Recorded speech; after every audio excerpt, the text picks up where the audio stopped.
Alright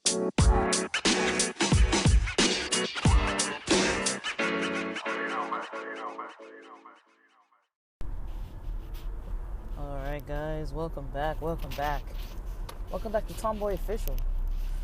I hope you liked the most recently pre-planned scheduled episode. This evening I'm off work. It's a 3-day weekend coming. I'm not like off work for like good, just I got off at 4. So the post tonight's gonna be late. Because I'm driving up to the mountains. So I'll probably get there close to like 7-ish, 7:30-ish, I don't know. It's like 4:30 p.m. right now. And the drive's about just a couple minutes under 3 hours when I left. So I decided to do some recordings here. I mean, even if they're each nearly an hour, that's like 3 recordings. You're gonna have to excuse me with the yawning and with the freaking just tiredness. Yeah, I was kind of like packing today and like, I didn't do it last night. I had an edible last night that knocked me out, and that's what I needed because the day before, man, I wasn't doing too great with my sleep. So it was nice to get some good rest, and I woke up pretty early. I went to bed pretty early. I think I was asleep before 10 and just slept all night till probably like sometime before the sun came out, but it was probably early morning, honestly. When I got up, it was probably like 5 or 6 a.m. But I didn't like get fully out of bed. Probably took like a bathroom break or whatever. But yeah, it was a good night of sleep. Had some good dreams. I can't remember exactly what they were, but they weren't bad. And I just was enjoying myself. And I'll probably blaze up when I get there, but for now I'm just driving, so I can't be under the influence of anything at all. And once I get to the hotel, I'm not gonna really be going out or anything tonight. I thought about going to the mountains tonight. It's only 25 minutes from the hotel, and I could snowboard till like 10, but I don't know. I just don't really want to do that mountain drive at night, even though it's not a long drive. I'm a little hesitant. I'd rather drive near this time tomorrow once I'm off work, once I log off from work, and like drive up in the light, and then I might drive back early just to get one drive home in the light, just to drive home when it's not too dark. Like just get like an hour of snowboarding in. Like if I got there like 4:30 or so, I could snowboard and then leave at like, I don't know, it takes a while to put the gear on and everything, but I could be on the slopes by 5 and then headed back to the hotel by like 6 or so and still have plenty of time that I had used. So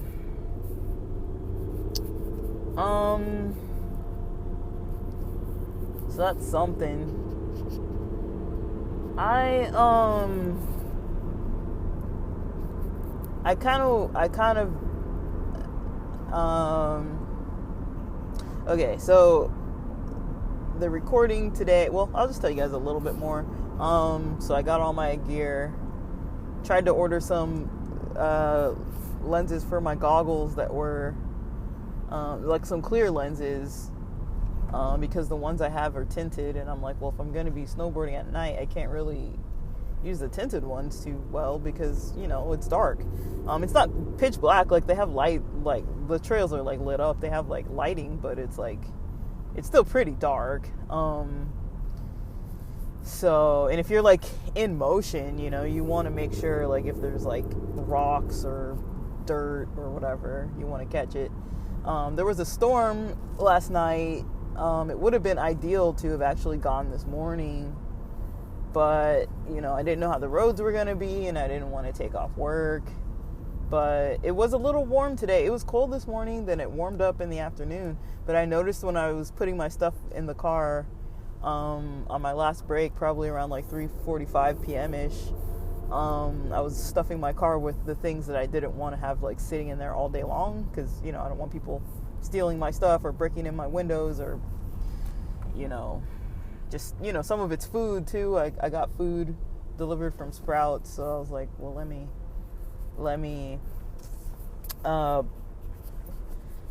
you know, wait to put that into the car, because, you know, if you put it in the car early, it's you know, it's like bananas. I boiled some eggs, a rotisserie chicken that I purchased, 1.5 salads, a frozen thing, and then some fruits and stuff, to like bananas and some frozen fruits to make a smoothie. So I have this kind of insulated bag, but I was like, well, this stuff is gonna, you know, if it's in a warm car, and it's like, it's one thing to drive 3 hours in a car that's not too hot and the sun's going down, versus leaving it all in the car. I mean, I'm not trying to get like food poisoning or like have my food not be in such a good condition. So there's that. I got my utensils, my cups, my bowls.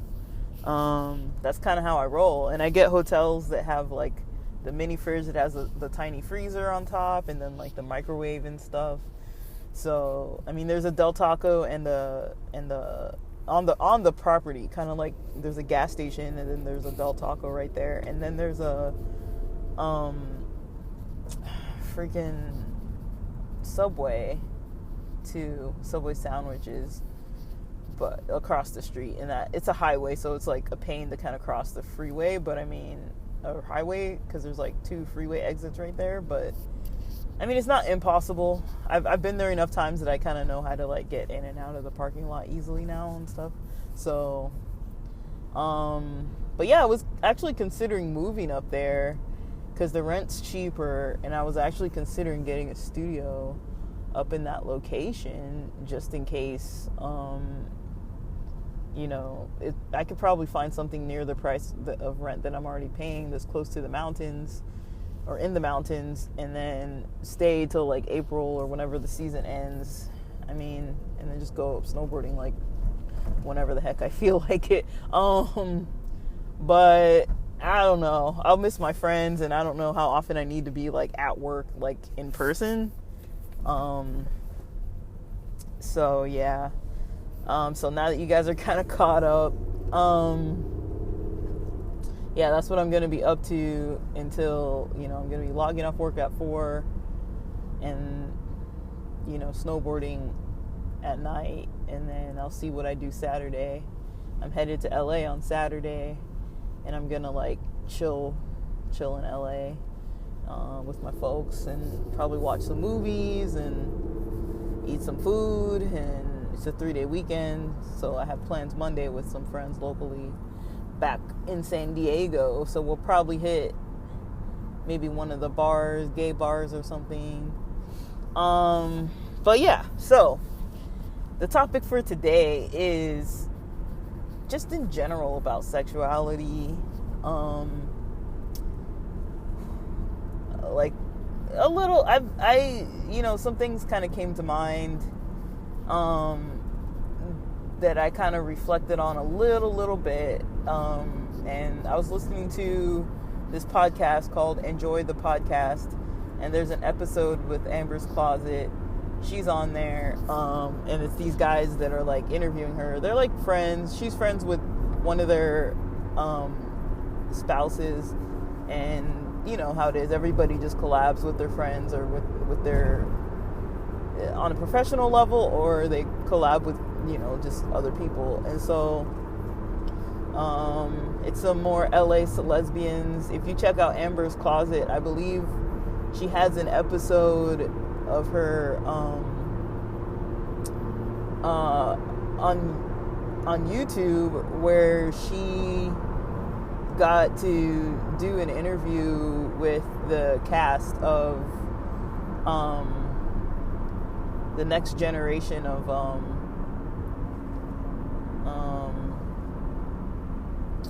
the L Word. So, and I hear that might be coming back, and the Shy might be coming back. Shout out to representation, yo. But yeah, like, the reason why I'm mentioning this topic is because, there's some things that have been kind of coming to my mind that are kind of interesting and weird, but not in a negative way. It's just kind of like an odd, kind of way to maybe approach some of this stuff regarding sexuality. So, a lot of times, when we talk about sexuality, we're often talking about, who you're interested in, on a level more than buddy friendships, and like an intimacy level. So I feel like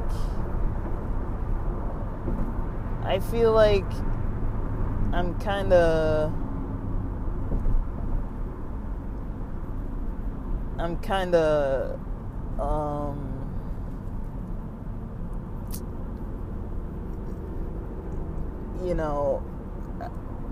I think most of us were kind of raised to think that if you're not straight, then there's something either wrong with you, or you're kind of just like, you're a minority, and you're just kind of over there, and you need to be treated like way different than everybody else, and that you need to have a lot of stress in your life because you're not straight. So a lot of us, accept a lot of the stuff that we deal with as normal just because we're not straight people. If we're not straight people, and this goes for genders too. If you're not a cis person, I'm pretty sure a similar message comes your way too. And then, the combination, I'm not here to say what's better, what's worse, whatever, like who has it worse or whatever. Like, everybody's situation is individual. There are probably cis straight people that have it worse than, like, ethnic minority, trans women or something. It's like there are individual situations, but overall, we do have to acknowledge that there is privilege in being certain categories, in being within a certain category of how you identify or how people see you. So my life, I could talk more about my experience, but then also kind of like just in general what I'm noticing around me in society and everything. And mind you, I've mentioned before, but for people who don't know, like, I live in San Diego from LA. It's not the most condemning of environments. Now, I was raised in a really strict religion that really, I don't even know how that religion was even able to thrive in a city like Los Angeles or whatever. But it's a really strict religion, and they don't like anything. Like, even drinking caffeine or eating meat is considered like not okay. Like, they're not gonna stop you from doing it, but it's like they really have standards that are like, a lot of it is related to whatever is gonna create a balanced, healthy lifestyle. But the part that isn't balanced or healthy is just how the church itself kind of allows for so much judgment and gossip, and nobody really cracks down on it. And to me, that's kind of where the flaws come in. It's not so much, in my opinion, that, okay, if somebody wants to not eat meat and be healthy and exercise and take the Sabbath off and, you know, have a good work-life balance and, you know, participate in spiritual things on a routine basis and have a sense of community, like, these aren't bad things, but it becomes negative when it's like people are telling you you're going to hell, or people look kind of weird at other people for not following certain rules. And mind you, these rules don't really like make you a better or worse person. Like, they can contribute to you having a more balanced, healthy lifestyle. I mean, just because you don't eat meat doesn't mean that your eating habits are going to be healthy, right? Or just because you don't drink alcohol or don't smoke cigarettes or don't drink caffeine doesn't necessarily mean that like everything's going to be in balance for you. But just certain things like that we kind of see that people struggle with, like this work-life balance. People struggle with, you know, what they consume and how it affects their energy, how it affects their sleep.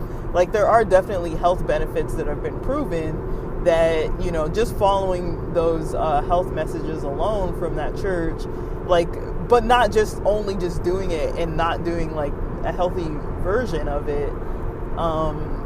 But yeah, you can potentially have a longer lifespan if you're able to kind of do things in that manner. And so it's not depressing, it's not sad, it's not terrible.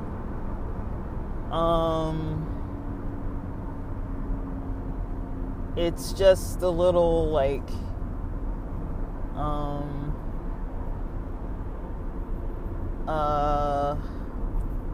I don't want to, like, I'm not trying to go too much into like church talk, because you guys know how I rant about it. I will start talking about it for like an hour and a half and never get to the point. But I mean, it's something that still weighs heavily on my life, because like half of my social circle is still like very connected with this church, and so it's like hard to be not aware of how it impacts. But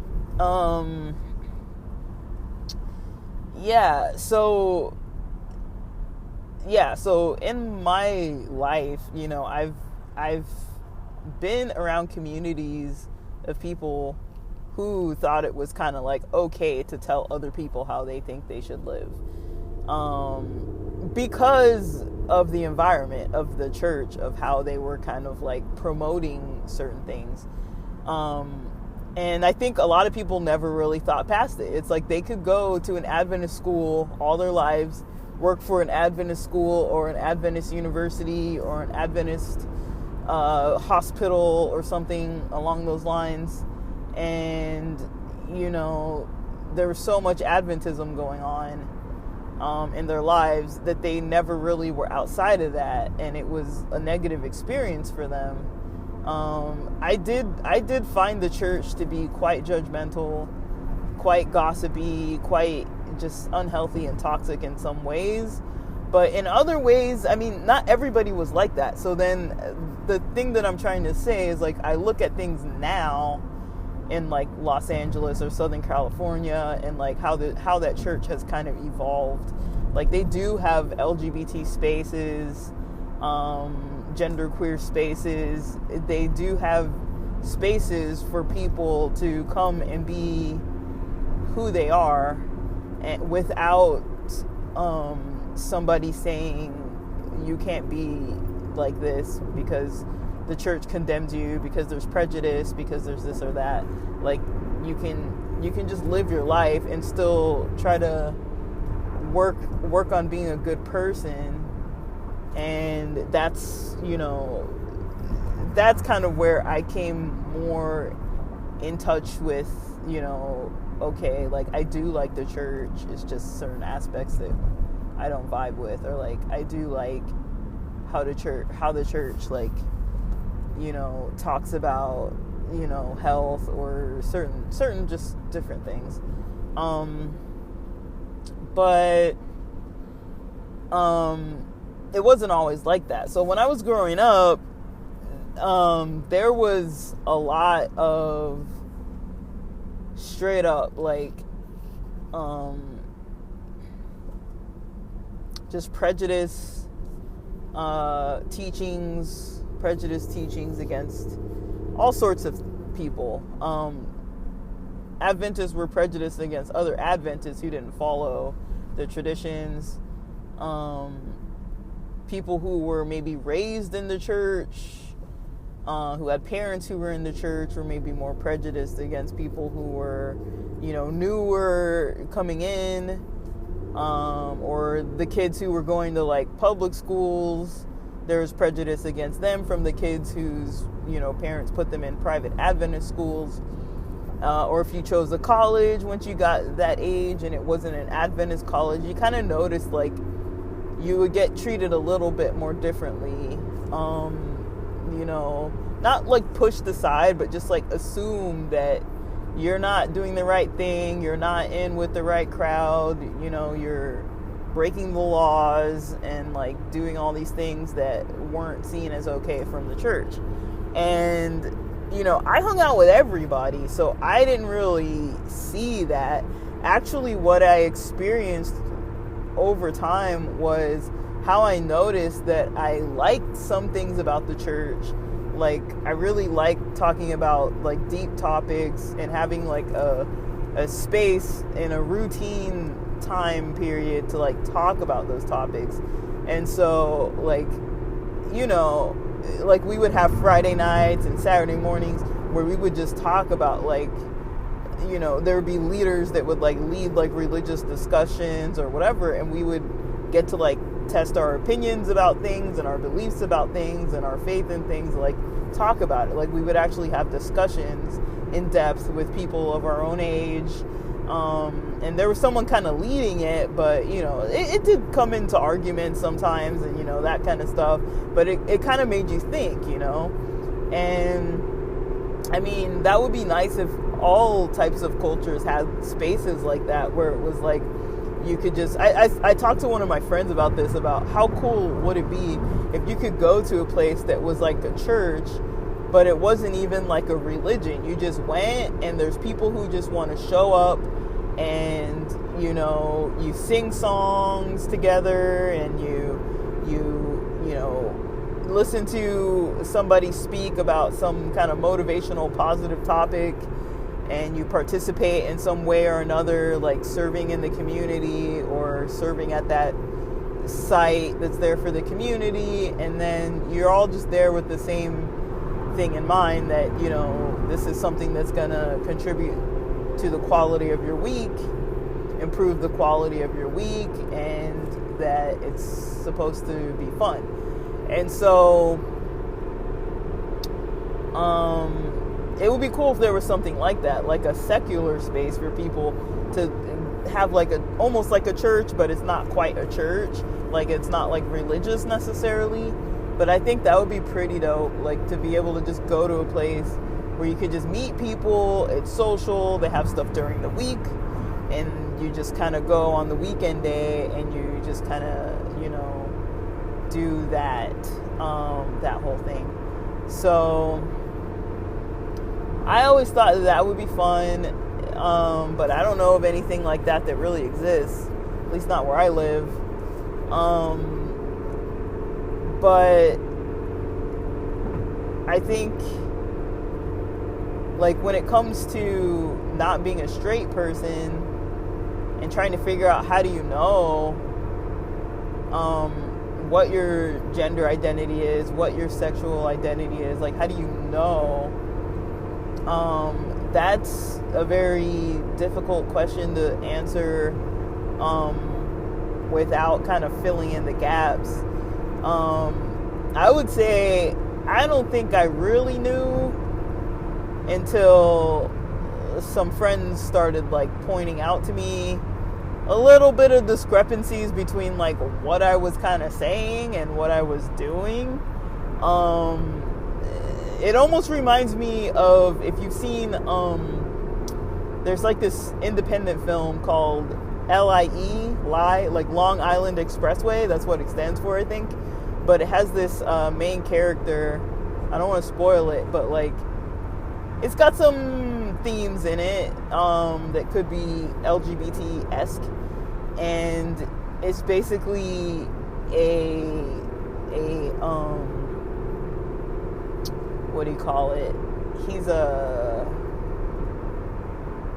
teenager, technically. He's like a teenager, I think. I don't know. You don't really see them in school at all, so I think they're teens, but maybe they're on summer break or something, and living in New York, and but not like, he was living in Long Island, kind of in a more like suburban type area, and he had a friend that was like a queer friend, the main character did. And I mean, they don't even talk about identities in this movie or anything like that, but there was just a line where his straight guy friends were telling him about this other, I don't know what his specific identity was, but queer of some sort type of friend. And yeah, they basically were trying to explain to the main character, like, okay, like, hey, like, we see that you're hanging out with that guy a lot, and like are you gay, kind of thing. And he's like, you know, when you do certain stuff with guys, you know, that's gay stuff, you know. I'm not going to talk too much more about the movie in case you want to see it, but I mean, it could be triggering for some people. I'll just put it out there. There's a lot of sexual themes involving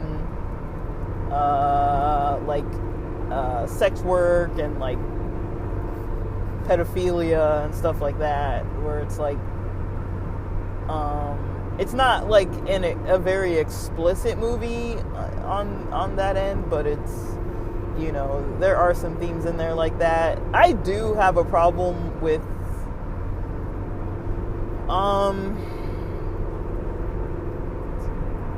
I don't think it's a glorification. I don't want to call it glorification, but I do have a problem with movies that imply that, you know, males who are adults that are, you know, interested in other males could potentially be interested in young minors who are like children or teenagers, underage people. Pedophilia and gay men are not the same thing. That's not the same thing.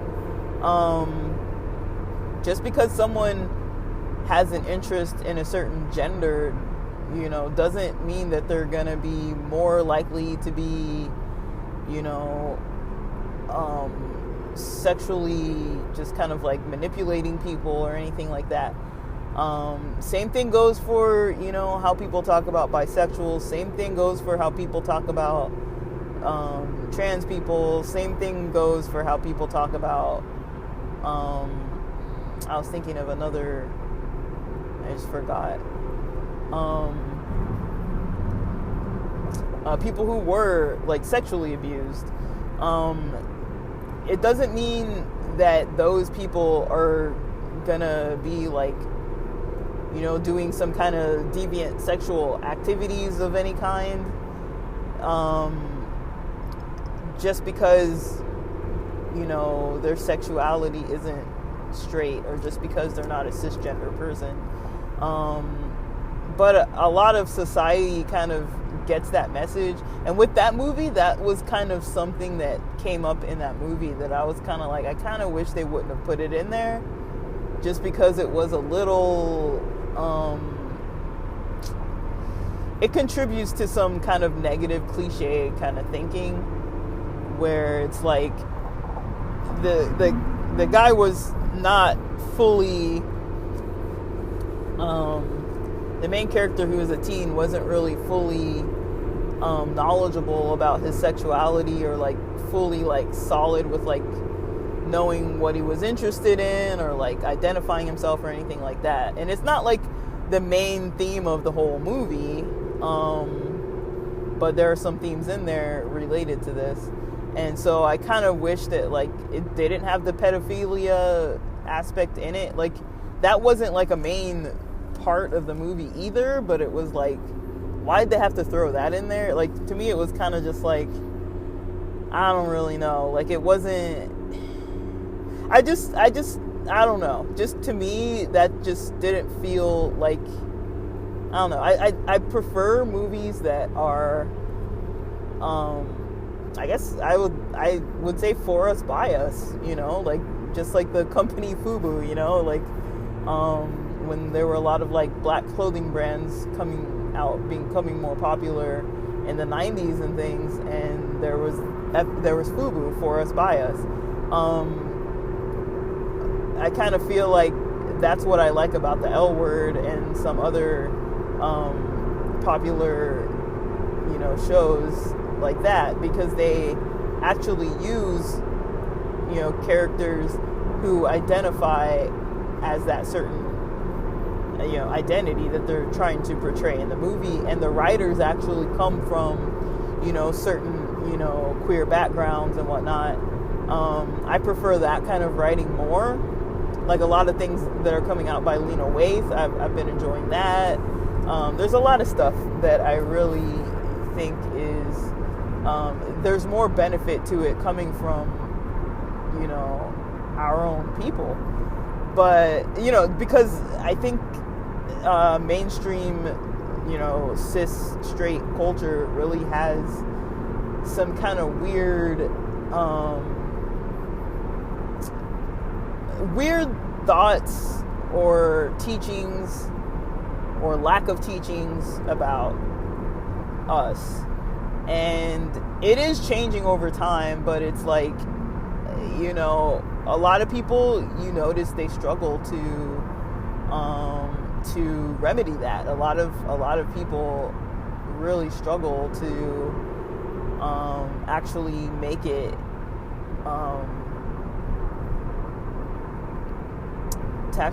so that that's not the main experience that people are hearing from other people who are straight people. It's just not fair. But that's kind of how it is, right? I mean, we even went through time periods where it's like, okay, like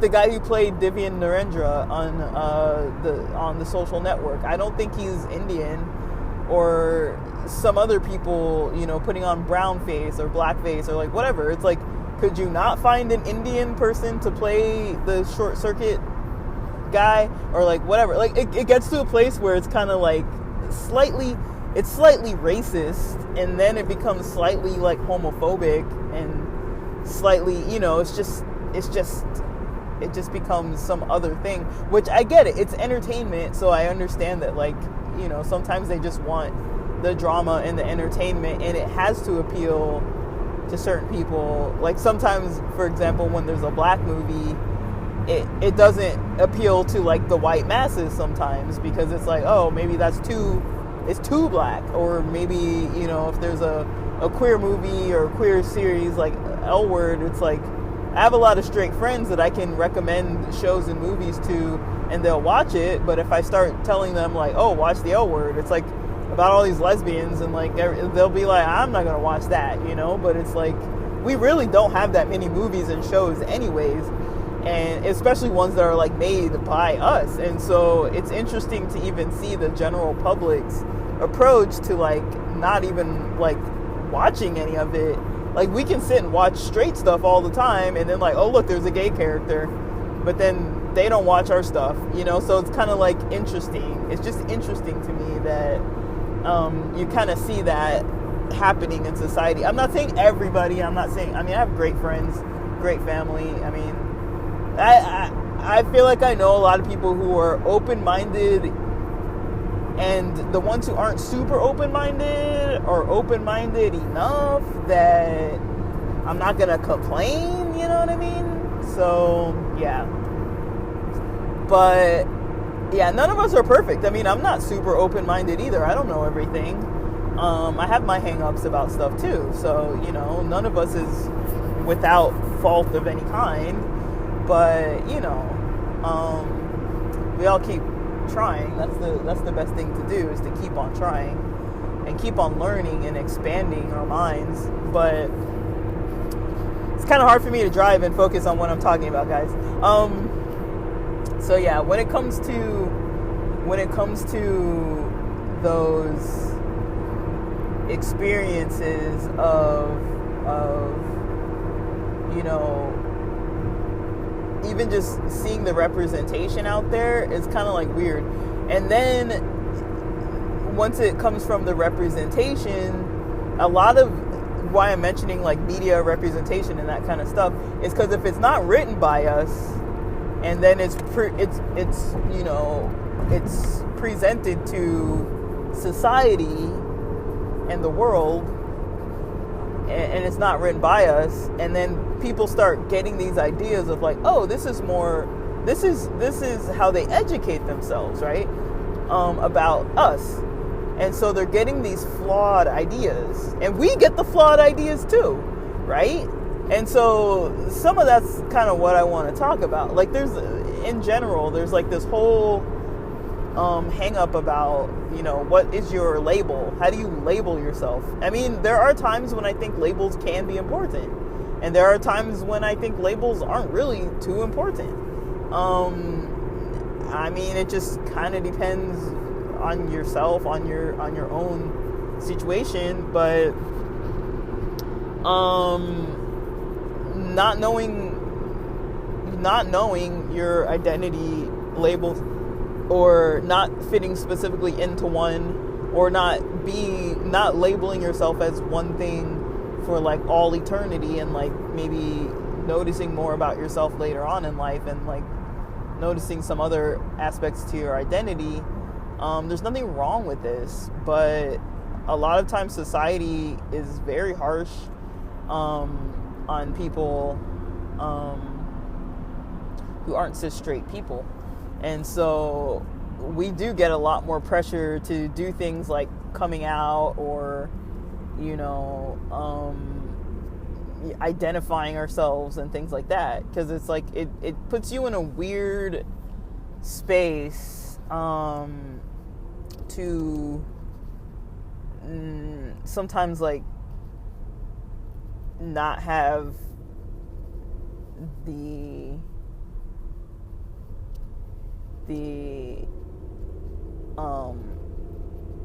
to not have the identity, or to not identify to the public. And there's nothing wrong with making that choice to not, or if you don't even know and just not saying anything because you really honestly don't know, that's okay too. But I think there is this like harshness that I notice in society, where it's like you're expected to come out. I mean, I get that a lot. It's like one of these things where it's like, you know, so I'll talk more about that. So I'll talk more about kind of like coming out to family, friends, whatever. I'll talk more about not only just the coming out, but, you know, just how it works as far as like if you even should need to, but where the pressure kind of comes from too. But I was trying to say earlier, which I forgot to finish my thought. It just we oftentimes start like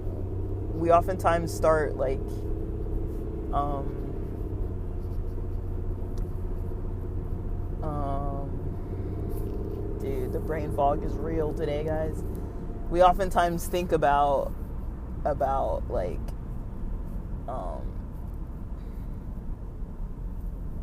different things in the environment that we can kind of like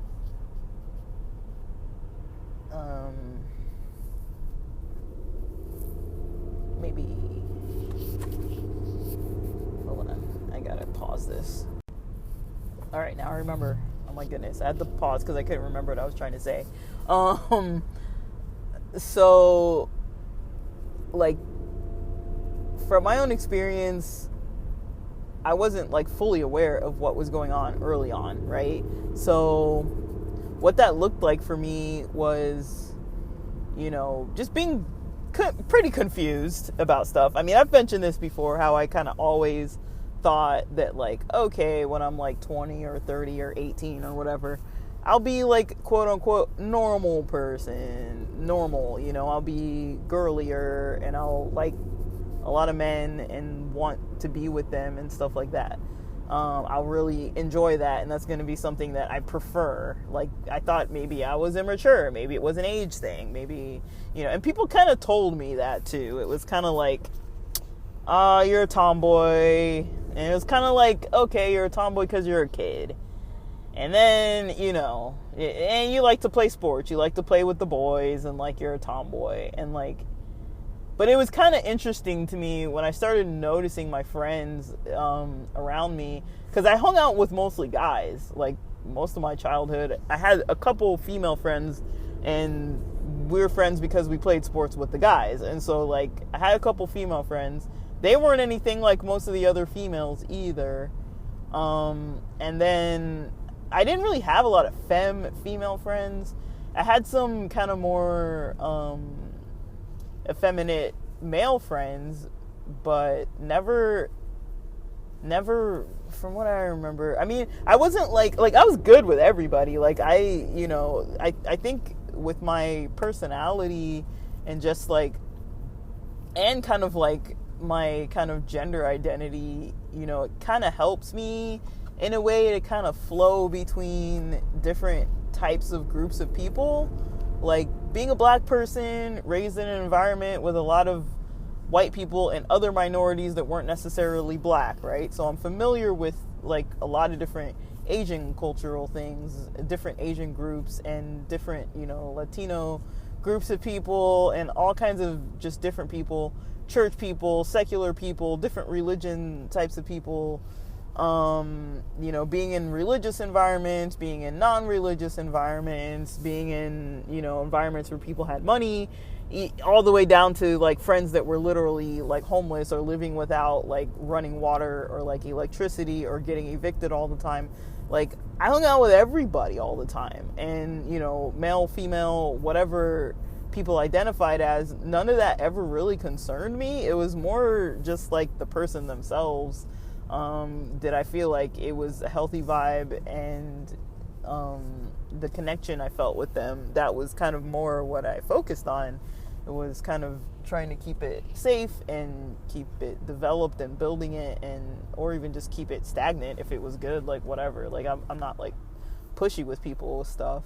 Sometimes I'd like to be closer with certain people, and I could tell that they kind of don't really want that, and I'm like, okay, cool. Like, maybe it's a comfort thing, maybe they're not comfortable with it. Everyone kind of has their intimacy and attachment kind of hang up, so I totally get that. And I've been there too, where it was like, I don't want to like be connected with anybody or like form, depth of relationships with like any of these new people. Like, it takes me time.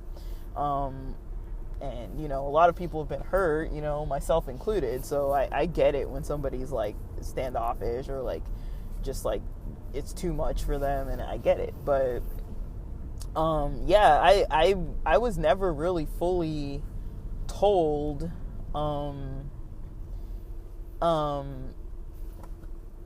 like, until I was probably like 20, in my 20s. Like, people kind of asked me if I was gay a little bit. They may have asked me that like a little bit, just because of the way I dressed, though. There was nothing about me that made me seem like I was like into anybody specific. There was one guy in high school, I remember crushing on this one dude, and another kid in the class kind of noticed it, and I really did. I think I had a crush on him. I don't know why. I thought he was like a beautiful man. I was like, this guy's kind of a pretty looking dude, and he was really sweet, and he was really nice, and I didn't really know a lot of people at that school, so it was kind of cool that he kind of paid somewhat of attention Um, but I don't think it was like, oh, I could see us together. Like, he kind of just got along good with everybody and was nice to everyone. And, I like that about him. He was an attractive dude. And, I remember him, he was like a year ahead of me, and I always wanted to like talk to him. I had some classes with him. And I remember I would strategically sit behind him in like Spanish class, not like right behind him, but like at an angle where I could like look at him, like I was like at like this little bit of an angle. Like he was like in front of me, maybe like a couple rows up and like maybe to the right or something. But then the teacher was like to the left and like in front of me, like kind of diagonally to my left. And this other kid would sit in the very back, kind of center back. And he could see me. And so he mentioned once, I remember we're sitting in class, in like Spanish class, and he's like, I know something about you, like a secret about you or something. I'm like, what the hell is this guy talking about? Because I don't talk to like anybody like that, really. Like I wasn't like, I had friends in high school, but when I was at that school, I wasn't like too concerned with making friends in that school. I was more concerned with making like the friends that I had, from before, from another school, and some of those friends who went to different schools, like, I had a pretty tight friend group that I wasn't really trying. Like at first I was like, I need to make friends. I want to make friends. It's going to be good to make friends. And then I was like, okay, I just need to like study, because I was like struggling in school. So I didn't really have a lot of social interactions with them, with the schoolmates, because I still had my band on our band. It wasn't like mine, but like I still had the band on Friday nights, and then the praise team on Saturdays, and church all Saturday, and like late Friday nights we do all of our like Sabbath stuff, Vespers and whatnot, and then like during the week I would practice the songs or whatever. So I was pretty involved, and I think I did volunteer work and other stuff like that. So I didn't really have a lot of time for, when I went to the newer school, to be making a whole lot of friends, because I did have friends. I just didn't really, like, part of me cared. Part of me was like, I really want to make friends because, like, I don't know anybody here. But another part of me was like, whatever. Like, the only time I really have to hang out with them was, like, lunchtime. And I eventually just started doing homework during lunch, because it would take me so long after school to finish my work that I was like, I might as well just do homework. At least that 30-minute lunch or hour, I don't know how long our lunch was, but at least our lunch break was enough to get a lot of one assignment done. But I would be up till like 9 p.m. doing homework usually, so it's like I didn't really have a lot of time to be making a lot of friends. But like that school it was a little lonely, but also kind of like I didn't really care. Like I cared, but I didn't. Like, I mean, I don't know. There were things that I wanted that I just wasn't getting, and I was like, but it was fulfilled outside of there. It just would have been ideal.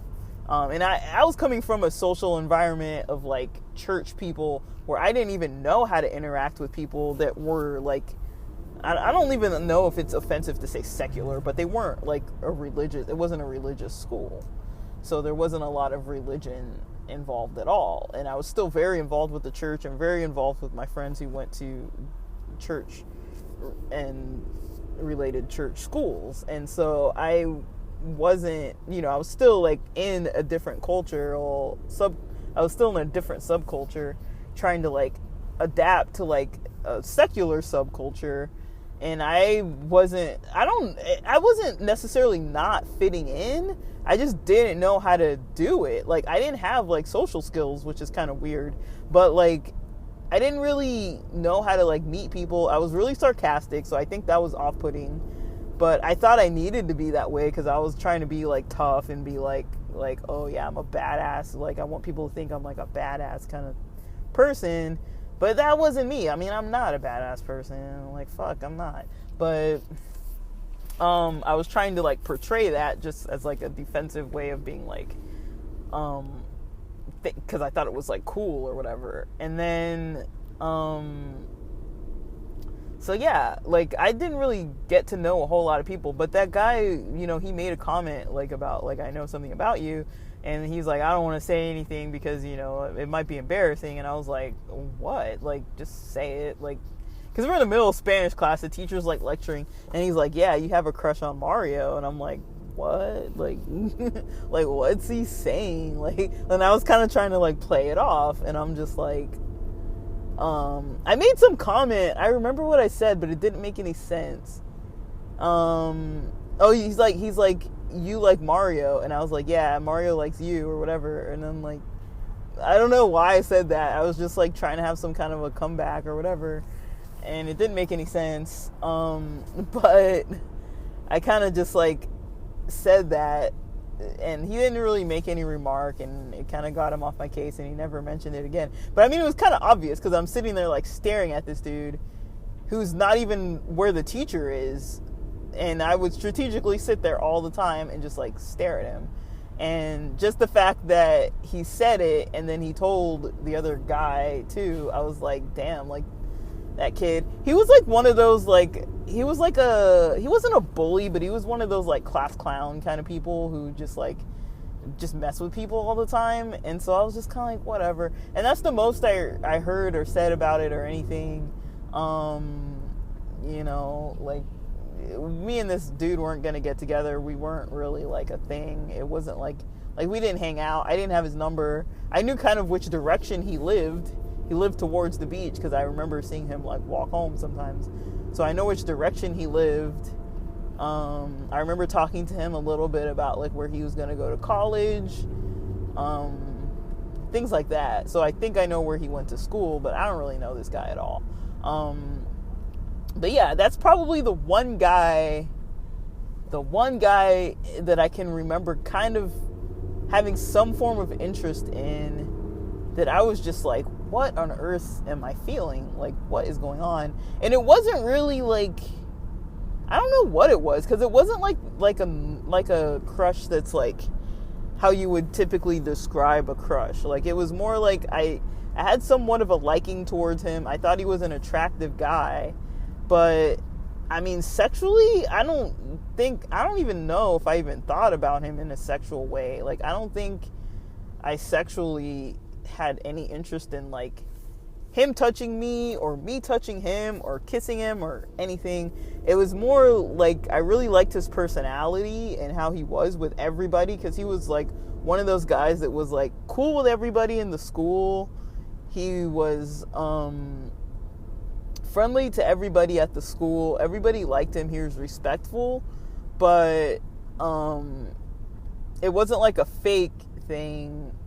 And he was like, I don't know if he was like popular. I mean, we didn't really have like popular people in our school. It wasn't really like that. It wasn't like a football players or whatever. Like, but he was good in school and like kind of had it together and stuff. And so I kind of thought he was cool because he was attractive and nice, and like, I kind of liked the way he treated people. I liked the way he treated me. I liked the way he was like smart and everything like that. But I don't really think, I mean, other than like his qualities, I don't really think, you know, qualities and just kind of like the attention, like the way that he paid attention to people, I kind of like that.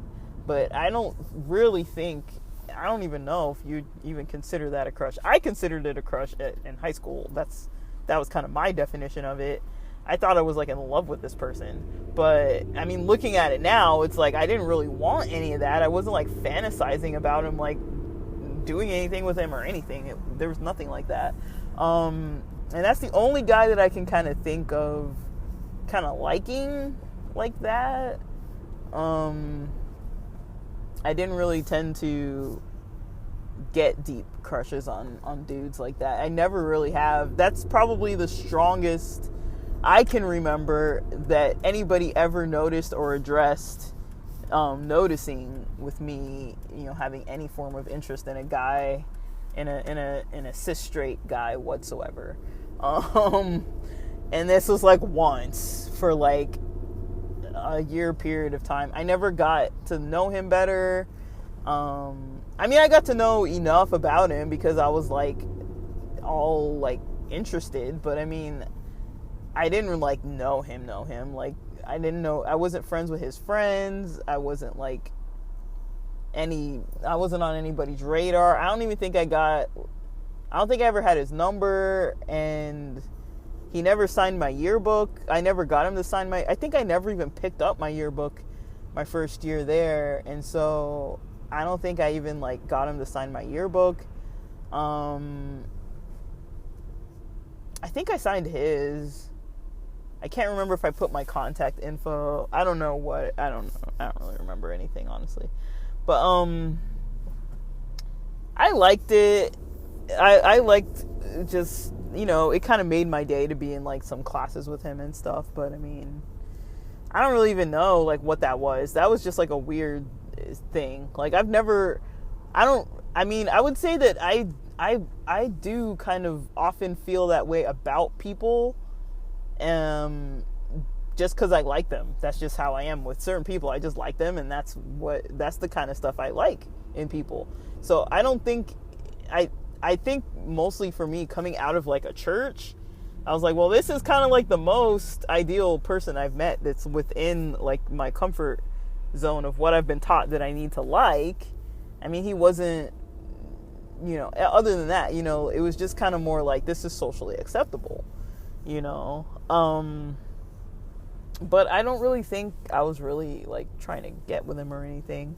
And then it was later on, probably in my like 20s, not like way late, but like I started noticing like in college, like how I was connected to like certain like female friends. That was the first time I ever really had like female friends that were classmates, that were buddies, that were friends of mine, that were kind of more on the femme side, and we weren't necessarily playing sports, but we were like interacting, not necessarily as like, how do I say this? We were interacting as friends, who really, really liked one another, but we weren't necessarily, like, going further than that. And I wasn't like out to people, and it never even really crossed my mind. I mean, when people asked me, why I wasn't dating people, I was like, I'm just not interested in any of these guys. And I would usually say like, oh yeah, most of these guys are like, I see them as friends because we're friends. So I'm just like, me and these guys are like friends, and some of us are like, they're almost like my brothers. Like, I don't really see them like that, and that was kind of my explanation. It never really hit me that like I just wasn't interested in them. But in my head, I was thinking, okay, there's gonna come a time where I'm gonna meet some guy in college or something that I'm gonna be like falling in love with him or whatever. That day never came. I was like, when is it gonna happen? And I was socializing with a lot of people. I met a lot of nice people, a lot of great guys, a lot of great everybody. But I did kind of notice like that I did like it more when I was, hanging with my female friends. They were nice, they were kind. It wasn't like hanging with the guys. We weren't just playing sports and video games like all the damn time.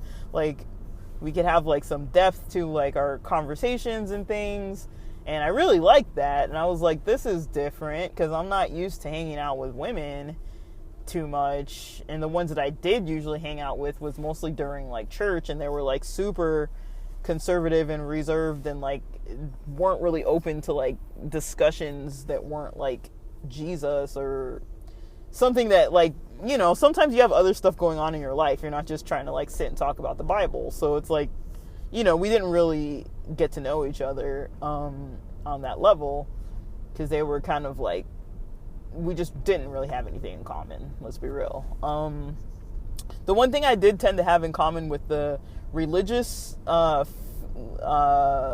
really kind of females was music, because a lot of them, they would sing, and quite a few of them, they would be like, I had a couple alto singer friends and a couple soprano singer friends, and so when I was doing like the praise teams and music and stuff like that, like I would have them, sing, because like we needed those vocals, and so I knew them mostly from like music, because they sang higher than most of the guys, and we kind of needed like a range when we were doing the music and stuff. And so that was kind of my majority of interaction with them.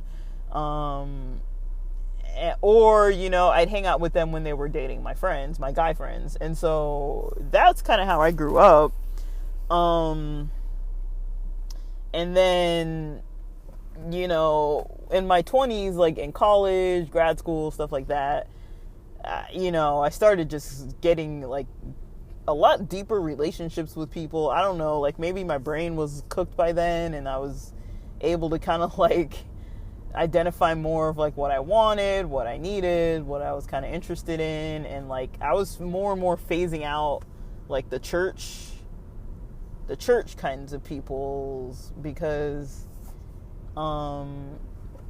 even though I kind of still was in that comfort zone with them, I think I was mostly phasing them out because I didn't really like, you know, the social style of like the gossip and the standoffishness, and just like you just couldn't connect.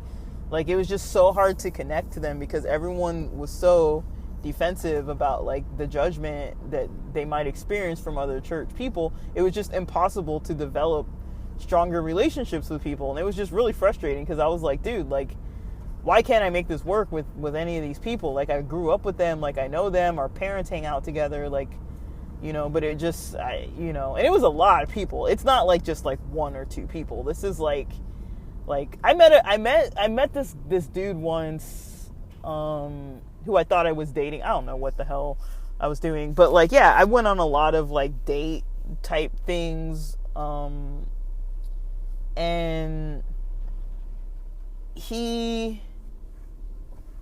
was, I take that back. There is a, well, I don't want to be like outing people. There is a cisgender guy that I did date. That we were like, well, a couple of them, and we were pretty serious, but their sexuality wasn't necessarily straight, so I don't really want to talk more about that. But basically,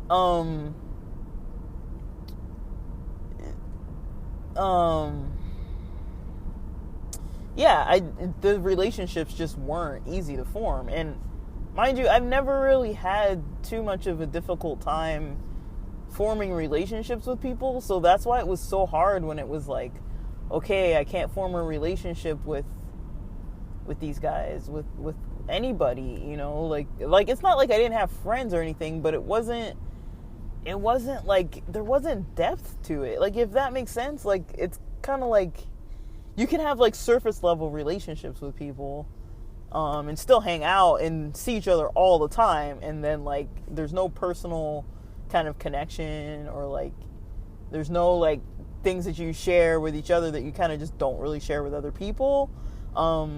There wasn't a lot of that, because it was just like, oh, everybody keeps to themselves because, you know, God forbid somebody tells somebody some other secret or whatever, and then like the whole church is gonna know about it.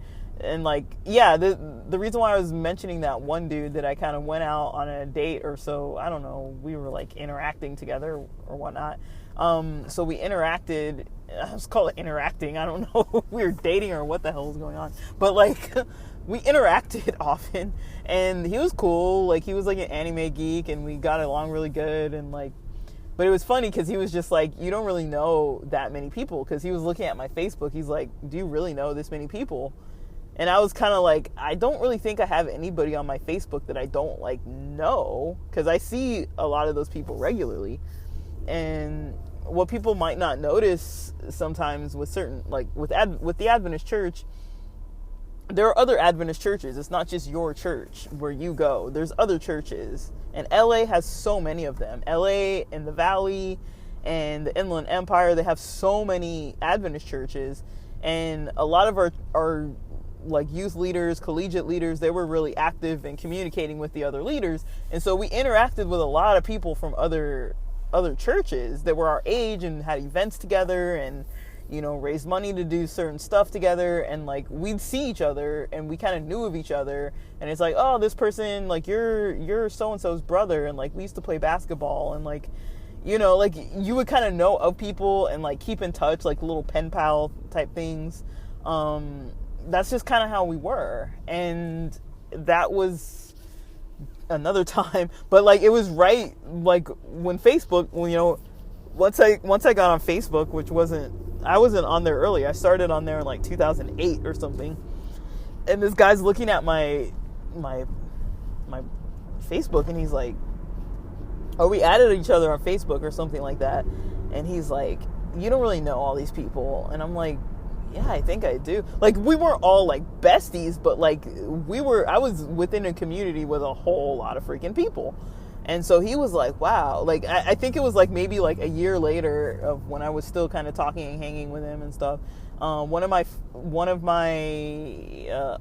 I don't know how to even explain this, but basically somebody who was connected to the church has a niece that's a professional singer, and she was doing like a backyard like kickback, like for all of that lady's invites of her friends, and I was trying to get him an invitation because it was like, you know, it wasn't open to the public, but it was open to like, I guess I can say her name, Melissa Polinar. But she is a singer, and she did some local kind of like kickbacks back then, so that it was like invite only in the backyard of one of the leaders of the church. And we kind of came and you know, I got him to come over like to that thing and that event, and he was like, "You really do know these people?" I'm like, "Yeah, I told you." Like, like, I don't know how else to describe it, but I think Amish people have the same thing. Mormons have the same thing. There's a lot of different denominations where it's like when you're pretty strict in a denomination, it kind of forces you to only really socialize with the people that are like you, because nobody else like gets it. And so there was that. But yeah, I like, yeah, so I knew a lot of people, but a lot of them, there wasn't like a lot of depth to a lot of it. It was more like we interact. And then I went out with a couple dudes in grad school, and I kind of started learning more about other, like, I always, for some reason, you know, always was watching like gay YouTubers like Davey Wavy and like Queer Eye, like when it first came out, like with like Jay and Carson and like all those like Tom and all those guys, like the old school like original crew of Queer Eye guys, when it was on Bravo still, like back then. Like, I think this was like, I don't know, I don't think a lot of us were watching stuff online a lot at that time. But I definitely had a lot of stuff like that come up where it was like, okay. But yeah, once I started meeting some other friends like in college and stuff, and I had some more like female friends, and then, you know, I had some guy friends that like we weren't dating and we didn't really play sports, but we kind of had like a lot of like really deep conversations. Like, I started getting like some really deep relationships with people that were getting really confusing, because it was like, okay, like I noticed like where I was like able to like delve in with people and stuff, and like be a trustworthy friend and be like there for people and be supportive, and, you know, I could be whatever anybody needed me to be, and it didn't really tire me out. It wasn't like I would let people use me or anything like that, but it was like I enjoyed just like being there and like interacting and like having fun together, and like it went a lot of different directions. It wasn't just like, oh, like I'm a shoulder to cry on and that's it. Like, you know, I was, you know, we had fun, we'd go out, like it was like a range of activities and stuff. And I started realizing how I was able to kind of create those relationships with people, and how it wasn't impossible for me to do it, and how I liked doing it, and how I was pretty good at doing it. And then, you know, I started meeting other females where the lines were getting pretty blurred there. And I mean, I was in a school where, the diversity of people, sexuality, gender, race, ethnicity, everything was like, valued a lot more than a lot of other different types of schools. So this school really looked at the diversity aspects and wanted people to learn from different cultures, different types of people. And so we were, just kind of thriving, getting to know each other and stuff. And a lot of us enjoyed, talking together and, hanging together and stuff like that. And, those guy friends I was talking about that I would just like, they're like besties of mine right now. They have been for a long time, but they were like, yo, like, what's up with you and so or this other, like, and they had like no problem getting women attracted to them or anything. Like they were like serial dating everybody. Well, not everybody, but like if they wanted to date somebody, girls were like interested in them, and so it was kind of interesting because there were some times where they were like, once or twice, not a lot, where they were like interested in like a certain girl and trying to like flirt with her or something, and like then she was kind of like coming over to me, and I'm just like, what is going on here? And like different things like that, where they'd be like, oh, like, why were you guys holding hands? Or like, why are you guys like linking arms? Or why is she like falling asleep on your shoulder in the middle of a movie? Or why did you guys leave for like an hour? It's like there were just different little things that were like happening that I didn't really put a word to it, but my friends were kind of like almost in that LIE movie, just kind of like, dude, like, you're doing a lot of gay stuff, like, what's up, and they weren't like mad or like judgmental. I never felt like bad about it, but I was like, no, like, I remember on a couple of occasions being like, no, I'm straight, I just do a lot of gay stuff. And I was like, I don't know if that really makes any sense, but that was the way I explained it to people. I remember explicitly saying that on a couple of occasions where people approached me directly to be like, are you gay? Or like, who in this group isn't gay? I remember a friend coming up, like a new friend coming up to a group of us, being like, am I the only one here who's not gay? And I'm like, well, I'm not gay, I just do a lot of gay stuff. And, and then there was those other friends who were kind of like bringing it to my attention, and I was just like, oh shit, and then I remember going to a Pride festival. I mean, I'd been to them before, but I mean, I went to another one, and was, wearing like rainbow bracelets, and like, that was kind of my version of coming out, is like, everybody's gonna see these damn rainbow bracelets, and I'm gonna wear them all the time. I didn't take it off for like, I think one of them I took off because one of my friends, it was like those rubbery ones, that just slide off easily. So I didn't wear it. It kind of helped me test my comfort. So I would wear it I would wear two of them on one wrist all the time. I wore two of them on one wrist all the time. And one of my friends, straight cis female friends, one Halloween wanted to be my girlfriend. I mean, I'm telling you, my life gets confusing, okay? She wanted to be gay for Halloween, and we were going to a gay club.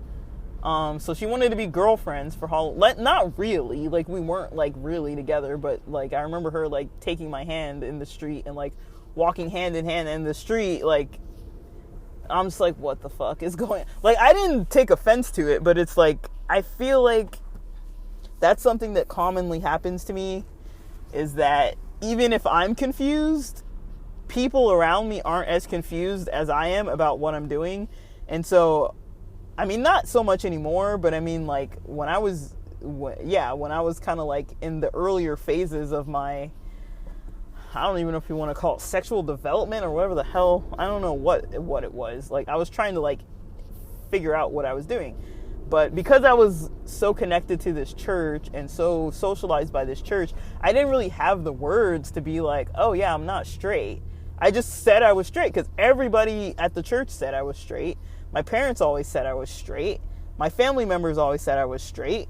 I mean, I was never really dating a lot of women, and I never was like having sexual like interactions with a whole lot of women or any. Not saying that I never had any, but I mean, I didn't really consider it that. I was just like, oh, we're friends.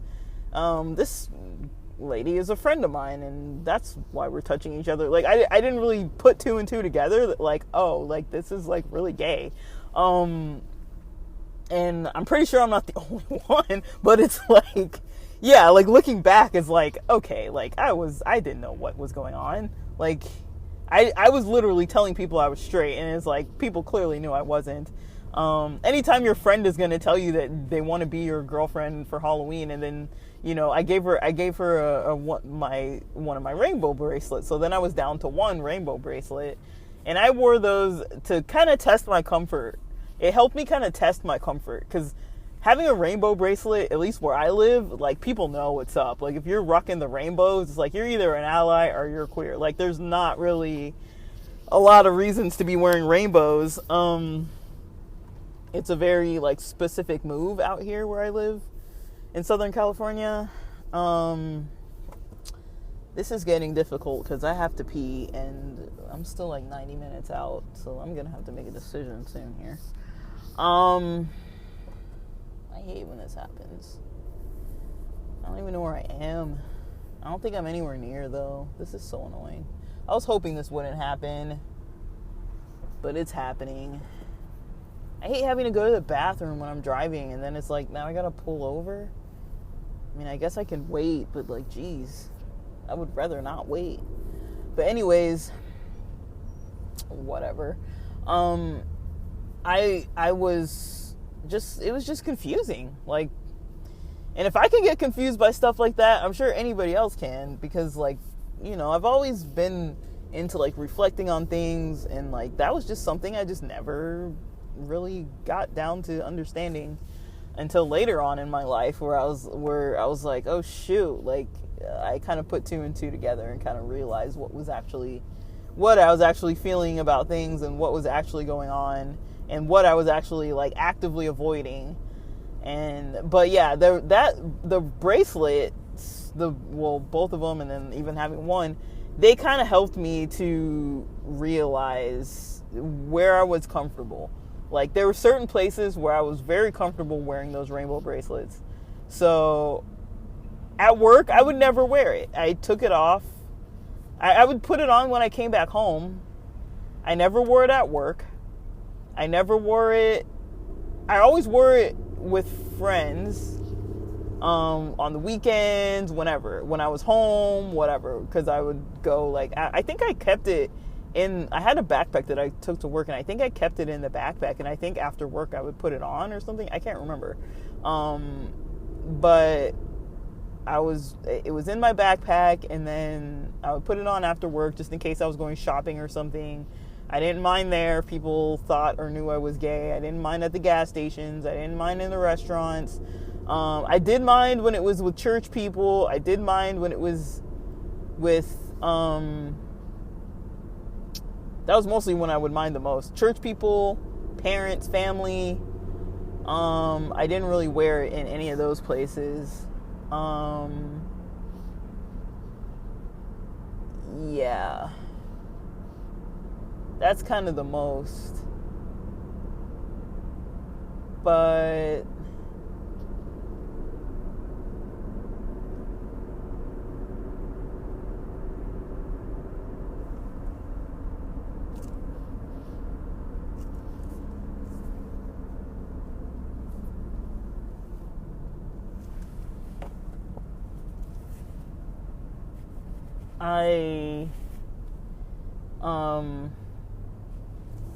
I kind of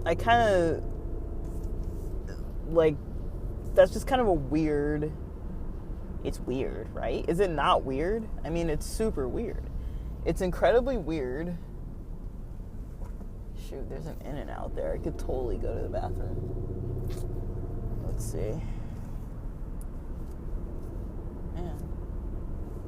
Okay, it's almost 6. So I'll have like another hour 10 minutes or so.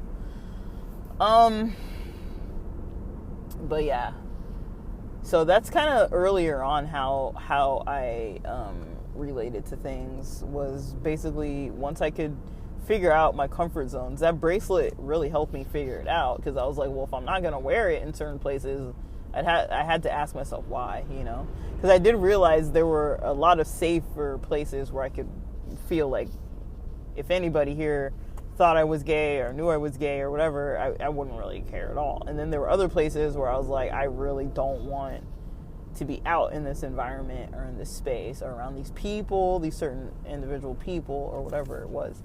So I realized that, and then that kind of helped me with the process. Not really a coming out process. I never really had a coming out. Like, the reason why I say that is because, I never announced it online anywhere or whatever. I mean, I got podcasts where I'm gay all over the place, but I never really went out and announced it to anybody like that. It was more if it came up in conversation.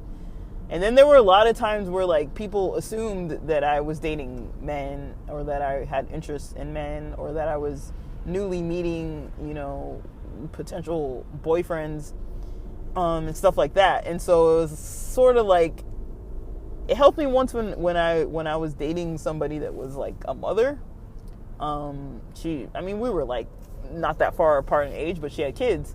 And I remember telling people oh yeah, I would say she's a mom, it's oh, that kind of says a lot, it's she, woman, it's instead of being oh, I'm dating a woman, and they'll be oh, tell me about this person you met, tell me about your boyfriend, tell me about your new partner or whatever, and I just be she's a mom, and it's oh, for me, some reason that helped to just be able to say it like that.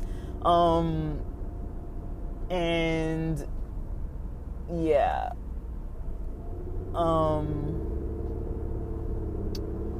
But yeah, so that was one version of me trying to come on, just get over, dude.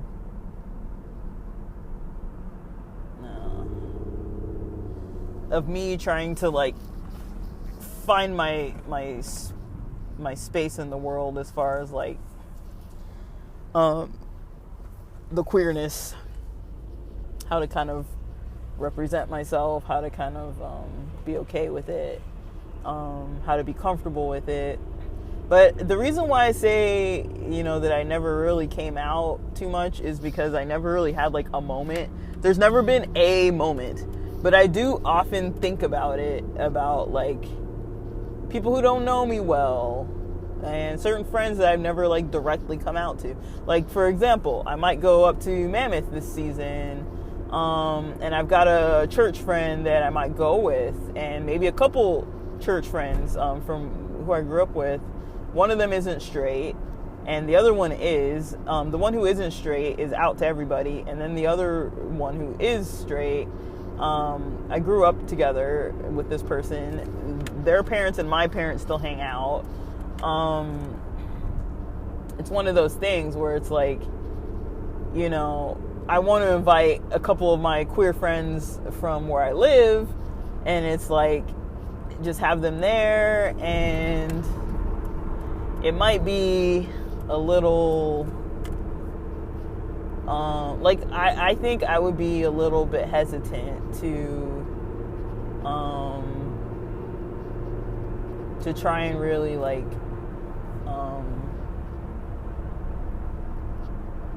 I think I would be a little bit hesitant to try to really, just straight up come out to this straight church friend. I think I'd be more comfortable, or even the one that's not straight. But it's just, the only reason really is because I'm not really too into the whole come out process. I feel like that is not necessary.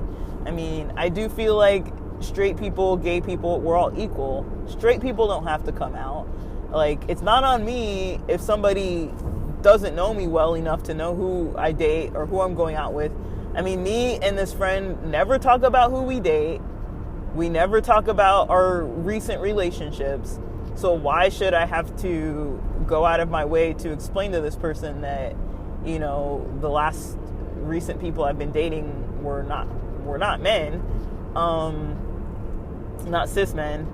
I don't see how that's any of their business, especially because we don't really talk like that all the time. Like, you know, we talk sports, whatever. So, or like church or like whatever. Like, we don't even really stay in touch. We've been trying to stay in touch, but we don't really actively stay in touch. It's just like a few times a year or we'll pop up together or whatever. I'm really kind of hesitant to really, you know, get the church involved with stuff with my life, because I think they can create toxic environments. And also my parents are very involved with the church. So I don't really see it as, you know, it's one of those things where it's like, you know, people from the church may not really know, or they're in denial or whatever. And then my parents are kind of like on their own level of things. I don't know what they know. We don't talk about sexuality and things like that, just because it's not respectful in our household. It's not even really like, it's just an ultra religious thing where we just don't talk about it, which makes zero sense whatsoever. But I mean, we just don't really talk about that kind of stuff.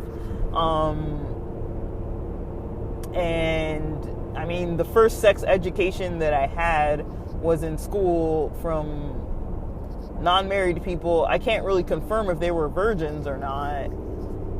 But I want to say that they might have been, or at least were uncomfortable teachers in their 20s who weren't comfortable like talking about sexual stuff. And a lot of us, like, I remember like a lot of us grew up like not even knowing like what to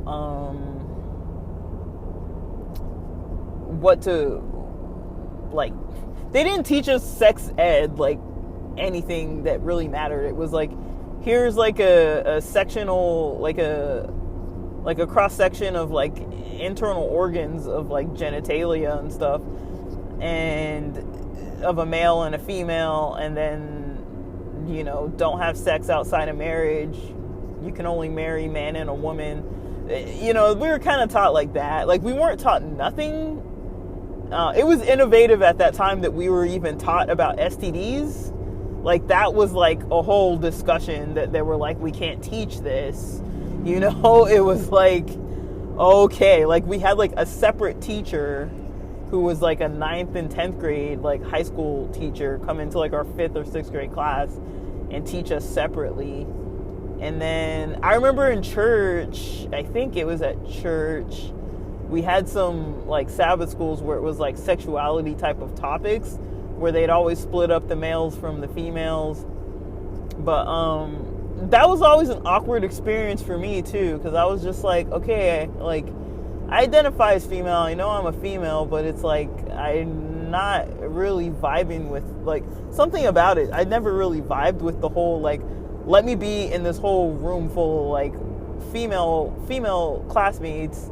I wasn't really comfortable with it. I was like, this isn't comfortable for me to just be, like, it didn't really feel right. And then like it wouldn't have felt right to be in the room with all the dudes either, but it didn't feel right to be in a room with all the females, especially because I wasn't like closely friends with a lot of them. And so it was kind of a very isolating experience where it's like, well, you just got to figure this one out on your own, you know, like, you just got to, you know, just like, okay, just endure the experience of just listening to these people talk about what they think you should or shouldn't do. So I got all these ideas drilled into my head of like how straight I am and how wrong it is to not be straight, and how straightness looks and how your future needs to look, and what you're gonna like when you're like married in your 30s with your children, with your Adventist household, living in some rural environment in the middle of somewhere, you know, following all the laws of the church and all this stuff. So that was kind of you know, how things looked for me probably up until not like really, really recently. But that was kind of how things looked for me. And I mean, I wasn't like, I feel like I really had, like an experience that was, I mean, I want to talk about the church kind of separately because I feel like it's going to keep coming up, but I need to talk about that separately. But it's hard for me to really like tease it out of what I'm talking about and what I'm discussing, because it is a pretty driving force in my life, even though, you know, I never, you know, denounced, whatever you say. I never like canceled my membership to my childhood church. I never renewed or started a membership anywhere else. I'm not comfortable mentioning if I tithe or not or whatever, but I mean, like, that's kind of a personal thing. But I mean, I have no objection to tithing to that church, even if I never attended in person. I do plan on actually going to church in person, maybe sometime when one of my friends comes to town in May. I think I'm gonna try to go to church with her and some other people. I don't know. I get nervous about everything under the sun. But I mean, I don't plan to never go back. I just don't want to like really go. It's not really something that I value, just because of how the people are. Like, I'm not like too, it's just not my vibe. It's you know, but now I kind of almost feel like it almost is my vibe again, just because I'm pretty solid in who I am. And I've noticed that, you know, I have like some really good friends, who are family, and I have some really good people in my life that, you know, now that I have like a solid foundation of depth in relationships, and a lot of like intimate relationships with people, not necessarily a lot of sexual relationships with everybody. Like, I'm not saying like there's anything wrong with that, or that people shouldn't, or it's not good to have multiple or whatever. I'm just saying I don't have that kind of time or energy or money or focus to really have like, you know, multiple partners. But I'm, you know, I have some situations, one situation going on right now, and I do still kind of meet people, and but I don't really know. I don't know. We'll see where things go, but I don't know, man. I'm kind of just like trying to put the content out there, that, you know, like listening to the podcast with Amber's Closet in it and stuff like that, like in her different episodes and things like that, like online and everything. Like, it really helps me to realize like how things really have changed. And she even mentioned, you know, like there was nobody like me on the internet, like where I could just go to, and like, yeah, and there wasn't, like, and she was saying too, like, kids are coming out nowadays at like 12 years old or whatever, and that's true, you know, because I think something different in society now that my generation didn't really have was you get to hear different messages from different people. You can literally Google it. You can look it up. You can go on YouTube. You can go on TikTok. You can go on Instagram. You can go, well, I don't know what the age ranges are for everybody, but I mean, you can go onto different sites and see people that look like you, and hear from people that look like you, and talk to people that are like you, that think similarly, that struggle with the same things. Like, all I had was just looking around and trying to figure out, why do I feel this way when everybody's telling me that I shouldn't, or that I don't? And everybody's telling me that it's going to change later. So maybe it will. What do I know? I didn't consider myself the best expert on myself. I considered, because I was raised in a church, I considered it like the church knows, my pastor will know, my youth pastor will know, my, all these people, they know me, they should know me, to a level of depth that, they should know me, and they would know kind of what I'm in touch with, they know me better than I know myself. I would always kind of take that kind of stance, that, I'm listening closely to what other people say, because I always felt kind of like I didn't really have the skills in the social realm. But it wasn't really that I didn't have the skills. It was more like I didn't really have the space to really like work on the skills, or like use the skills, or use like the abilities I even had at my disposal. I mean, I think some qualities that I have, I'm not like tooting my own horn or anything, but something I've heard from a lot of people is that I am able to connect with people. And I didn't really think about that, but I've heard it from multiple people now, to a point where I feel like, okay, like maybe there's some truth to what they're saying.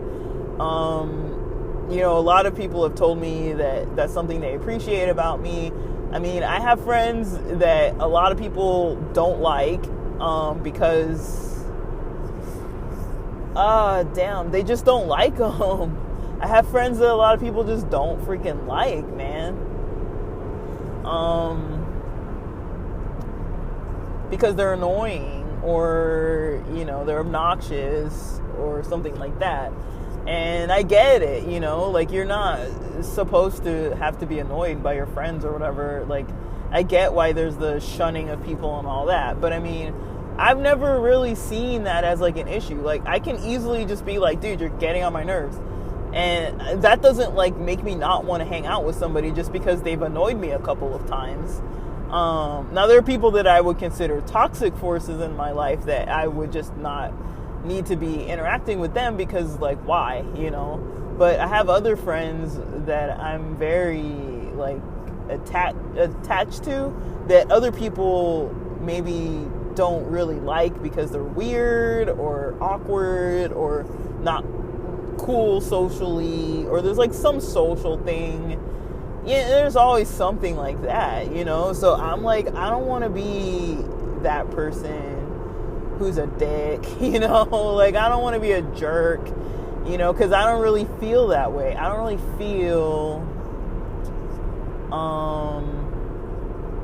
feel right about some of that. But I mean, I don't know, there's just a lot of stuff that I just don't vibe with, that I don't feel like I need to explain myself or any of that kind of stuff. But I mean, like tonight, if I get to the hotel on time, because I think there's a prayer meeting at like 7, I think, I might log on to that. And then I was thinking I might even go to church on Saturday, because I'm like 45 minutes from Loma Linda.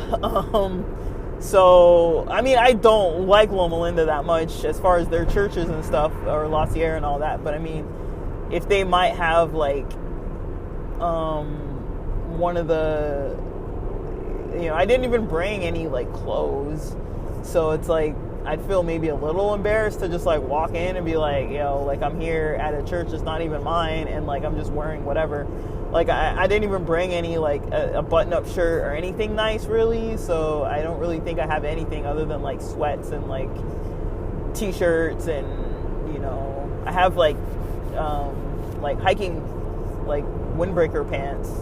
That's like the nicest pants I have right now. I don't have like fitted jeans or anything. So I would feel maybe like I wouldn't really want to go for that reason, like, you gotta get the drip, you can't just walk up in there. I can't just walk up in there wearing like soccer gear. Just be like, yeah, especially because, there might be somebody there that I might find interesting. So I might see because I've got I don't know, I might feel more comfortable doing that kind of stuff with like a friend of mine or something, but I don't really know. And that's another thing that I'll probably talk about in a while, about dating religious people or non-religious people. I think that's going to be my next topic, because I do want to talk about church stuff, but I think I can more easily kind of like put it into the topic that way. I don't want to just sit and rant about the church. Everybody knows I have things to say, and it's not all negative. I mean, if it was, I wouldn't, still want to be like, connected. Like, I do value being connected with the church. Like, and I've been not connected with my home church, with my childhood church, for so long that I don't even think it's something that I even feel bad about. I could easily just never go back and nobody would really care one way or another. But I mean, I'm gonna make it out there. Just, I don't know when. Maybe in May. That's probably gonna be closer to when I go. Because I feel like I could go with some friends too. So I don't really know. We'll see. But yeah, I think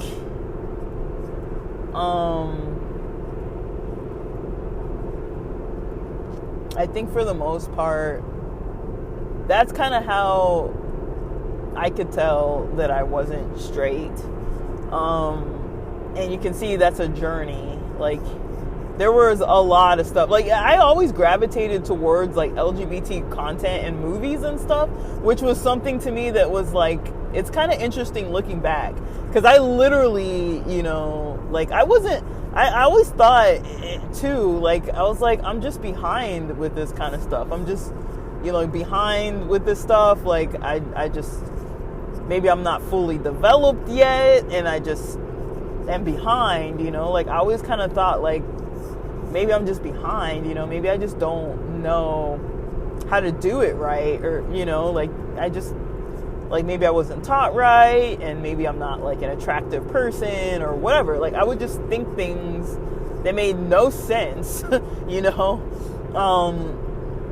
It had nothing to do with me, not being attractive, or not being nice, or people not liking me. It was more the issue of, I just wasn't really looking in the right places, because I didn't really know what I wanted, because I didn't really know who I was. And I was letting kind of other people call the shots for me. My mom even nowadays says that, she wants me to marry like a black African man. It's kind of like, what on earth are we even talking about here? It's kind of stuff like that where I'm like, sometimes I think they get it, and then other times they make comments like that where I'm like, what are you talking about? I don't know. But I don't know. I don't really know kind of what more to say about all that. Just, I think that the younger generation, they do have their difficulties too. I'm not going to say that things are easier. I think if I was out at 12 years old, just for my own personal stance on things, or my own personal kind of opinion, and I can't really tell how it would be because I'm not 12 and I can't go back in time, but I really thought that to be out, at a younger age, I don't think I was even thinking about that kind of stuff when I was that age. Like, I was always, I was thinking about relationships, and that's something that I would want, and that, I wonder what kind of person I'm going to be with, like how that's going to be in my life, like what kind of relationships I'm going to be in and stuff like that. But,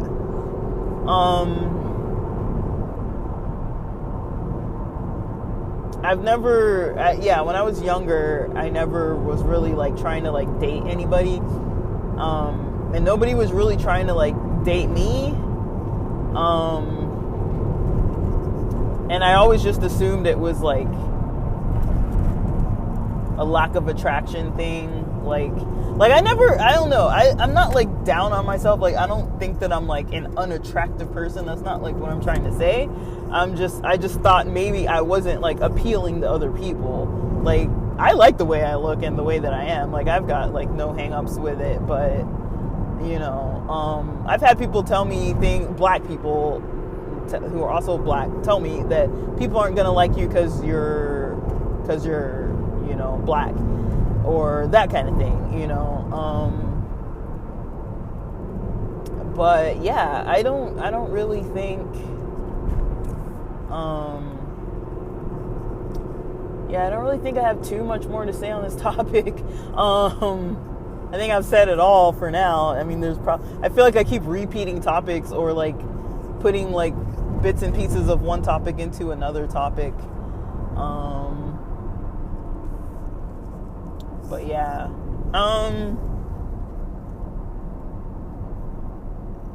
So all right. This car's lights are way too bright, buddy. Move on over. All right. So that's going to be it for now. And I'll record that one about like religion kind of next.